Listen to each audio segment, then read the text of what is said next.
합니다. 출애굽기는 모세 오경의 두 번째 책으로 기원전 1400년경 모세가 시내산에 머무는 동안 계시를 받아 이스라엘 백성들을 대상으로 쓰여졌습니다. 지난 이사야 40장 이후에 강해 설교를 통해 하나님께서는 우리 서울로 공동체에 큰 은혜와 회복을 허락하셨습니다. 동서남북에서 이유를 알 수 없지만 아들과 딸들이 서울로 공동체에 안기어 올 것이라는 약속과 또 이방의 재물도 방향이 바뀌어 서울로 공동체로 올 것이라는 확실한 약속의 말씀도 받았습니다. 그리고 우리는 그 약속의 말씀이 매주 성취되는 것을 두 눈으로 똑똑히 보고 있습니다. 이사야 이후 주님께서 어떤 말씀 본문으로 우리 서울로 공동체를 이끄시기 원하시는지 주님께 많은 기도를 드렸습니다. 사실 5월 가정의 달 설교를 했는데 그 한 달 동안에도 계속 주님께 물었습니다. 기도하는 중에 출애굽기에 대한 감동이 있었습니다. 출애굽기, 엑소더스라고 불리죠. 엑소더스는 바로 탈출이라는 단어입니다. 오늘날 수많은 사람들이 탈출을 꿈꿉니다. 특히 우리나라는 현재 헬조선이라는 말이 심심치 않게 회자되고 있어요. 지옥을 뜻하는 영어 단어와 이미 지나간 역사의 한 단락을 연결시켜 만든 신조어입니다. 사람들이 현실 속에서 겪고 있는 고통의 깊이와 퇴행하고 있는 역사에 대한 비관이 절묘하게 결합되어 있습니다. 이런 상황에 젊은이들은 스스로를 M4 세대로 규정하며 미래에 대한 꿈을 포기하고 있어요. 너무 안타까워요. 예전엔 그래도 3포, 5포 뭐 제한이 있었는데 지금은 M4입니다. 점점 더 포기할 게 많아진다는 거죠. 신자유주의의 물결 아래 저마다 물질이라는 욕망의 포로가 되어 부익부 빈익빈, 빈부격차는 점점 벌어졌고 이집트의 피라밋 구조가 상징하듯 약육강식 구조의 가장 하층구에 있는 연약한 자들의 신음소리는 날로 커져가고 있습니다. 서울로 공동체에서는 새벽기도 드리고 간단히 간식을 나누는데요. 성도님들의 이런저런 삶의 이야기를 제가 그때 현장의 소리를 듣는 시간을 갖습니다. 한 성도님께서 자주 하시는 말씀이 있어요. 그런데 목사님, 세상은 전쟁이에요. 오늘 하루도 새벽기도 나오지 않으면 버틸 수 없어요. 그러시면서 이렇게 출근하러 가시는데 그 뒷모습을 볼 때마다 제가 이 말이 예사로 들리지 않고 저의 가슴 한켠을 솔직히 짓누릅니다. 그리고 주일날마다 여러분을 만날 때도 일주일 동안 저렇게 세상에서 전쟁 같은 삶을 살다가 오셨겠구나, 그런 마음이 제가 들어요. 여기 계신 성도님들도 고개를 끄덕이시며 많이 공감하시는 것 같은데 아마 우리 서울로 성도님들 중에도 애굽에서의 탈출을 꿈꾸는 분들이 많을 것입니다. 갑질을 당해야 하는 거래 문화에서의 해방, 잘못된 인간관계에서의 해방, 중독에서의 해방, 경제적 압박에서의 해방. 저는 주일 강단을 통해 선포될 출애굽기 메시지를 통해서 엑소더스, 구원의 은혜, 해방의 은혜가 여러분 모두에게 부어지기를 간절히 소망합니다. 아멘. 하지만 제가 출애굽기 메시지를 전하며 소망하는 것은 단지 엑소더스만은 아닙니다. 출애굽기는 출애굽 이야기만이 끝이 아니에요. 출애굽기에서 출애굽에 대한 내용은 사실 총 40장 중에 오직 15장까지 3분의 1 정도에만 국한됩니다. 15장부터 40장까지는 구원 이후에 가나안 땅으로의 그 여정을 준비시키시기 위해서 시내산에서 1년 동안 철저히 훈련시키시는 그러한 내용입니다. 구원 이후 약속의 땅에서의 삶을 위해 지루하다 싶을 정도로 세심하게 가르치고 훈련시키는 과정을 그려내고 있습니다. 하나님 나라에 걸맞은 백성으로서 노예 생활의 독소를 모두 제거하고 성화의 길을 걸어야 하기 때문입니다. 지난 6개월 동안 이사야 말씀을 통해 우리 서울로 공동체에도 이미 해방과 회복을 주셨습니다. 이제 회복 이후 하나님 나라 백성으로서 어떻게 살아야 하는지 출애굽기 메시지를 통해 우리 공동체에 분명히 제시해 주실 것입니다. 이런 기대감을 갖고 출애굽기와 함께하는 주일 말씀의 여정에 함께 동행하시기 바랍니다. 오늘 본문은 출애굽기 전체 서론에 해당하는 부분이에요.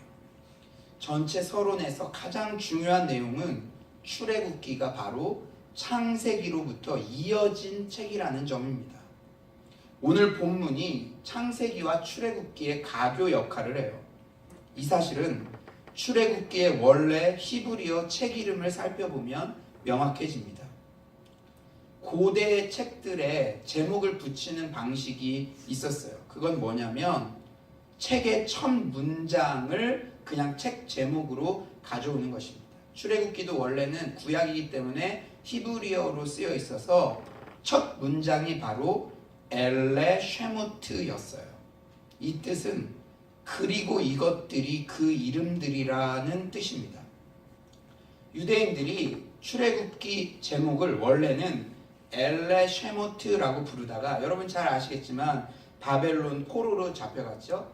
그 다음에 그 포로 생활 중에 낳은 자녀들이 있을 거 아니에요. 그 자녀들은 히브리어를 습득하기가 어렵겠죠. 그리고 세월이 지나서 포로 귀환을 하고 디아스포라 유대인들이 됐는데 그때는 헬라어가 전 세계 공용어가 되었을 때였습니다. 그래서 이 유대인들이 구약 성경을 읽고 싶어도 읽을 수가 없어요.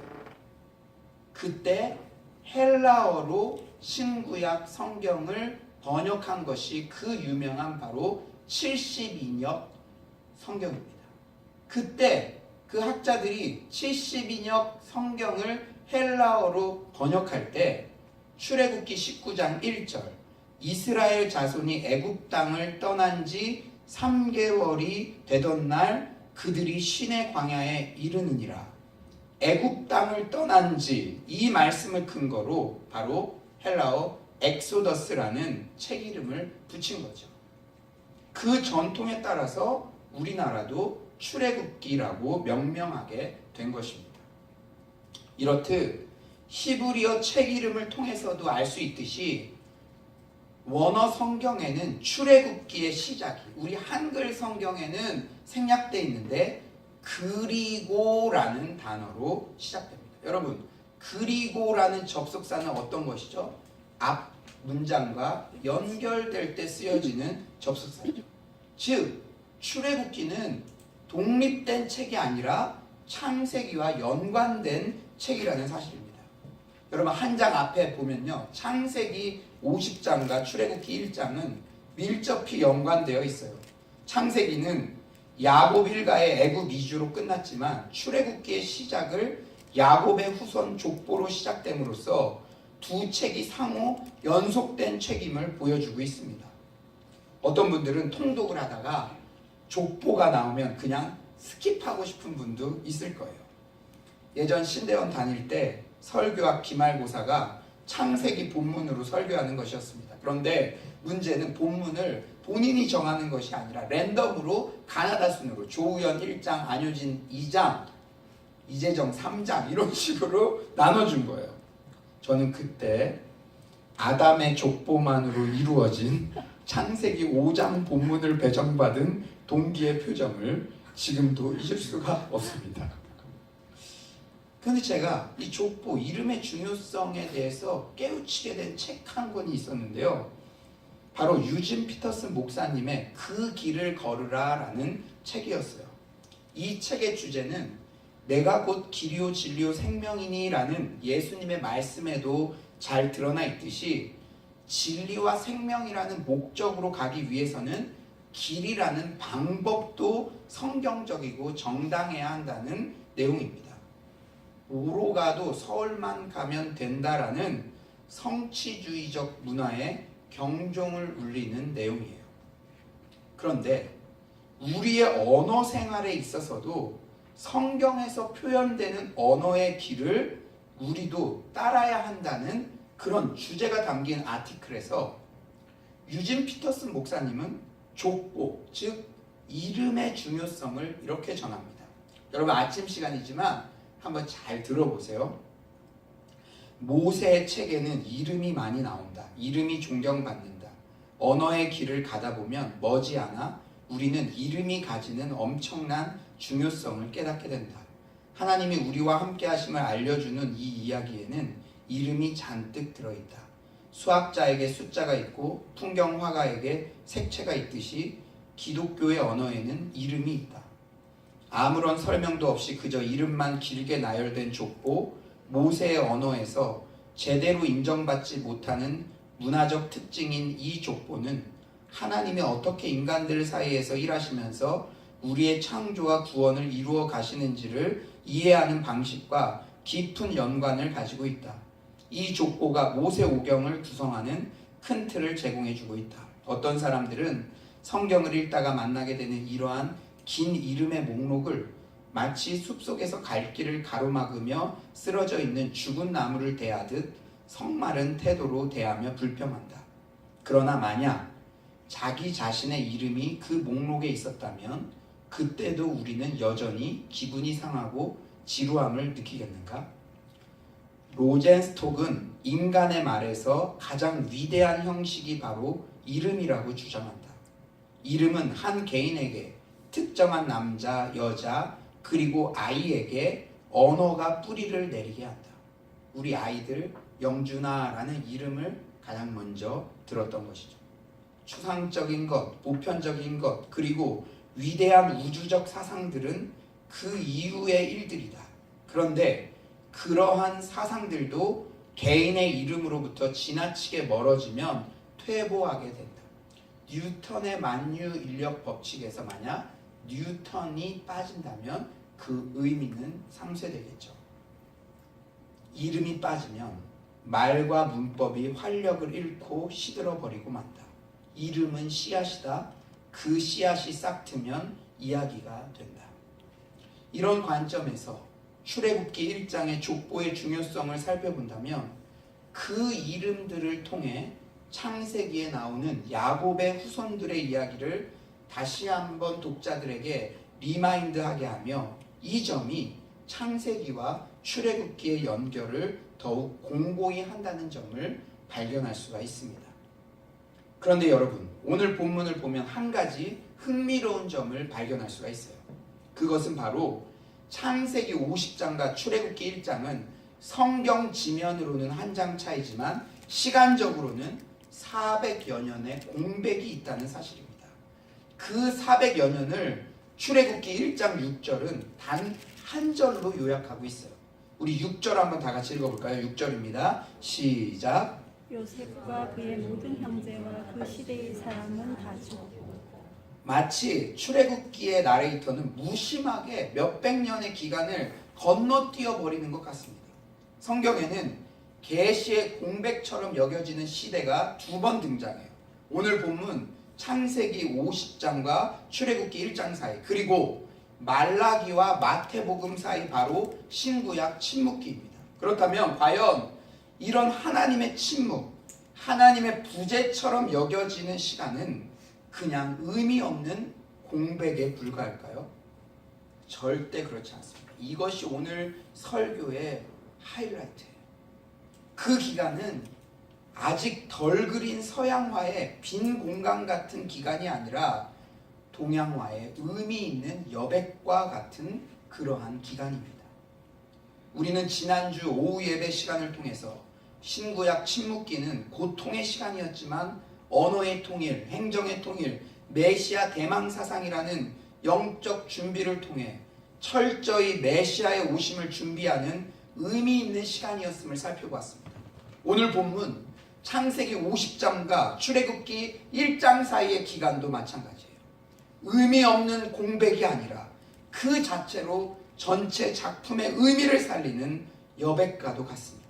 먼저 이 기간은 한 가족이 한 민족으로 바뀌는 기간이었습니다. 히브리어 원문을 보면 1절에 이스라엘 아들들과 7절에 이스라엘 자손을 동일하게 분의 이스라엘이라고 표현합니다. 이 동일한 어구를 가지고 1절에서는 이스라엘, 즉 야곱의 아들들이라는 뜻으로 사용했고 7절에서는 이스라엘 민족이라는 의미로 사용했어요. 무슨 말입니까? 한 가족이 민족을 이루었다는 거예요. 한 줄로 400년의 그 기간이 그냥 공백기처럼 의미 없는 기간처럼 여겨졌지만 그게 아니라는 것이죠. 그 기간 동안에 한 가족이 한 민족을 이룬 의미 있는 기간이었다는 것이죠. 사랑하는 여러분, 하나님께서는 하나님 나라 민족을 만드시기 위해 애굽이라는 인큐베이터 속에 먼저 요셉을 보내시고 그 400여 년의 기간 동안 70명으로 시작된 야곱의 가족을 200만이 넘는 한 민족과 국가를 이루게 하신 것입니다. 사랑하는 여러분, 저는 오늘 설교를 준비하면서 하나님의 부재처럼 여겨지는 분들, 고통의 터널을 걸어가는 분들, 그 기간이 길어서 이건 내 인생에 의미 없는 기간일 거야, 공백일 거야, 이렇게 생각하는 분들 얼굴이 자꾸 떠올랐습니다. 그러나 절대 그 기간은 공백이 아니라 여러분의 인생을 찬란한 마스터피스, 걸작품으로 만들어 가시는 여백의 미를 뿜는 의미 있는 시간이라는 사실을 잊지 마시기 바랍니다. 또한 이 기간은 하나님의 언약이 성취되는 시기였습니다. 오늘 본문 7절을 한번 읽어볼까요? 7절입니다. 시작. 이스라엘 자손은 생육하고 불어나 번성하고 매우 강하여 온 땅에 가득하게 되었다. 생육하고 번성하여, 어디에서 많이 들어본 말씀 아니에요? 그렇죠. 창세기 1장 28절 문화명령, 하나님이 그들에게 복을 주시며 하나님이 그들에게 이르시되 생육하고 번성하여 땅에 충만하라. 즉 출애굽기의 저자는 이스라엘의 번성이 창세기의 창조 명령의 풍성한 성취라는 사실을 의도적으로 강조하고 있습니다. 여러분이 공백가도 여기는 그 침묵의 시간이 하나님의 약속이 성취되는 시간이라는 것을 말씀하고 있습니다. 창세기 15장 16절에 아브라함 언약도 떠오르죠.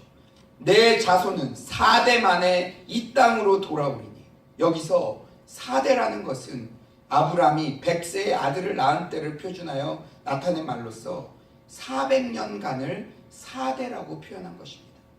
아브라함과 언약할 때 정확하게 4대 만에 큰 재물을 이끌고 나올 것을 하나님이 약속하신 것입니다. 70명의 한 줌밖에 안 되는 족속이 4대 만에 한 민족이 되어 200만 가량의 나라가 된 것은 결국 하나님의 언약 때문이었습니다. 하나님의 침묵처럼 여겨졌던 이 400년의 기간이 정확하게 하나님의 언약이 성취되는 준비 기간이었던 것입니다. 사랑하는 성도님들, 다시 한번 말씀드립니다. 하나님의 부재처럼 여겨지는 시간이 의미 없는 공백이 아니라 전체 인생을 빛나게 하는 여백임을 명심하시기 바랍니다. 동양 미술에는 여백의 미라는 것이 있죠. 제가 청소년기 때는 여백의 미라는 것이 마음에 크게 와닿지 않았어요. 하지만 지금은 조금은 알듯합니다. 여백이 얼마나 아름답고 필요한 것인지, 여백이 얼마나 인생이라는 마스터피스 걸작품을 빛나게 하는지, 설사 인생 전체까지는 아니더라도 삶의 순간순간 맞은 여백이 얼마나 중요한지 알게 됩니다. 사역에 죽을 듯이 매진하다가도 잠시 공원을 산책한다든지, 나만의 광야에서 기도로 나아가며 세상의 잡다한 소리에 스위치를 오프시키는 것이 삶에서 얼마나 필요한 것인지 실존적으로 알게 됩니다. 사랑하는 여러분, 이 유혹 많은 현대 세계에서 여러분만의 광야, 여러분들만의 기도 생활을 반드시 확보해야 됩니다. 하나님과 여러분만 만나는 그 마진의 시간, 여백의 시간이 있어야만 우리가 유혹을 승리할 줄 믿습니다. 아멘. 혹 여러분 중에 하나님의 부재처럼 여겨지는 고통의 시간을 겪고 있는 분이 계십니까? 오늘 출애굽기 서론 시간을 보내며 그 시간이 결코 의미 없는 공백, 낭비의 시간이 아니라는 사실로 위로받기를 간절히 축원합니다. 아멘. 구원을 준비하는 그 여백의 시간이 지나자 때가 참에 구원자 모세, 예수 그리스도가 이 땅에 온 것입니다. 사랑하는 여러분, 이것은 이스라엘 공동체뿐 아니라 개인에게도 적용되는 거예요. 요셉이 애굽에 팔려갈 때 아마 그는 그 시간이 고통의 시간, 공백의 시간으로 여겨졌을 것입니다. 그러나 애굽이라는 인큐베이터 안에 요셉을 총리로 만드셨기 때문에 이제 400년 이후에는 하나님 나라의 백성이 만들어진 것이죠.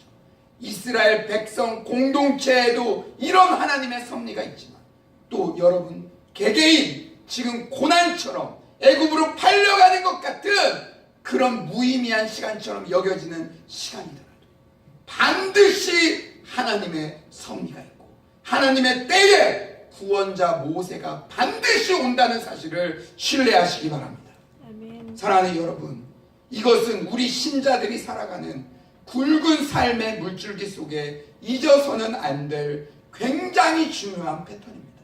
뭔가 꽉 막혀 있고 답답하고 아무 음성이나 뜻도 들리지 않는 하나님의 부재, 침묵 같은 시기에 우리는 이런 질문을 하곤 하죠. 하나님은 존재는 하십니까? 그렇다면 하나님은 뭐하고 계십니까? 이때 하나님은 빈칸 같고 공백 같지만 그것은 공백이 아니라 구원을 위한 여백의 시간임을 믿음으로 선포합시다. 조금만 더 침묵의 시간 속에 버티고 견디는 믿음, 그 믿음이 오늘 이 아침 우리에게 부어지며 출애굽기 서론 말씀을 통해 확증되고 위로받는 시간이 되시기를 간절히 축원합니다. 아멘. 이제 말씀을 정리하겠습니다. 서론을 마친 출애굽기의 이야기는 어떻게 전개됩니까? 분위기가 심상치 않아요. 요셉을 알지 못하는 새 왕이 일어나 애굽을 다스리더니 11절 감독들을 그들 위에 세우고 그들에게 무거운 짐을 지워 괴롭게 하여 그들에게 바로를 위하여 국고성 비돔과 람셋을 건축하게 하니라. 극심한 핍박이 시작됩니다. 그런데 놀랍게도 12절은 말씀해요. 그러나 학대를 받을수록 더욱 번성하여 퍼져가나니 하나님께서는 자기 백성들의 구원을 위해 세계사도 손에 붙드시고 위정자들을 일으키기도 하시고 엎어버리기도 하십니다. 사랑하는 성도님들, 지금 트럼프, 김정은, 시진핑이 역사의 주인공이 아닙니다. 창조주 하나님의 관점에서 역사의 주인공은 하나님의 백성인 여러분 자신임을 믿으시기 바랍니다. 아멘. 바로가 주인공이 아니었어요. 하나님의 관심은 이스라엘 백성에게 있었고 공백가도 여겨지는 그 시간을 통해서 이스라엘 민족들을 이루셨고 하나님의 약속을 성취하셨습니다. 우리 공동체, 내 개인에게는 이런 하나님의 섭리가 있다는 사실을 잊지 마시기 바랍니다. 아멘. 하나님의 모든 역사는 구원의 행위에 초점이 맞춰져 있어요. 하나님 백성, 열방을 구원하시기 위해 하나님께서는 오늘도 세계의 역사를 주관하십니다. 아멘. 여러분의 인생을 주관하십니다. 아멘.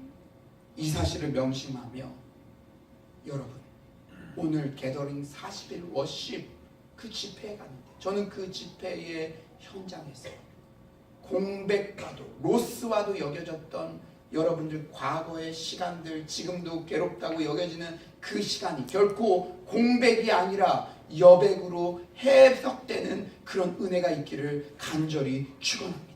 아멘. 그리고 또한 우리가 북한과 통일을 위해 부르짖을 때에 그 역사의 주권은 하나님의 손에 있고 먼 훗날 우리가 천국에 갔을 때 서울로 공동체 너희들의 기도를 듣고 6월 12일 내가 트럼프와 김정은의 마음에 감동을 주었다.